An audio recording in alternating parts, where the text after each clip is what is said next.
اگر آپ سعودی عرب میں اپنا مستقبل سنوارنا چاہتے ہیں تو یہ آپ کے لیے بہت بڑی خبر لے کر آیا ہوں۔ اب آپ کی بروکر سے جان چھوٹنے والی ہے اور طریقہ کار اور بھی آسان کرنے کا فیصلہ کیا گیا ہے۔ سعودی عرب نے مزید 12 ممالک کے شہریوں کے لیے پاسپورٹ پر ویزا اسٹیکر ختم کرنے کے فیصلے پر عمل درآمد شروع کر دیا ہے۔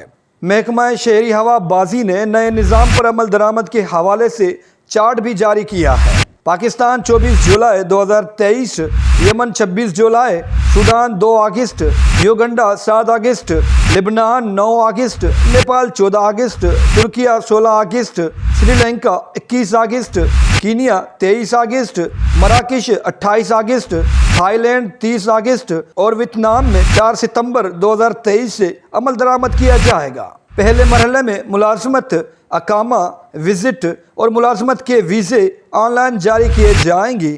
دوسرے مرحلے میں پاکستان، لبنان، نیپال، سری لنکا، ترکیہ، یمن، سوڈان، یوگنڈا، کینیا، مراکش، تھائی لینڈ اور ویتنام میں سعودی سفارت خانے اور قونصلیٹ پاسپورٹ پر اسٹیکر نہیں لگائیں گے۔ ساتھ ہی QR کوڈ کے ساتھ ای ویزا جاری کیا جائے گا۔ سعودی محکمہ شہری ہوا بازی نے سعودی ایئرپورٹس کے لیے پروازیں چلانے والی تمام فضائی کمپنیوں کو اس حوالے سے تحریری طور پر مطلع بھی کر دیا ہے۔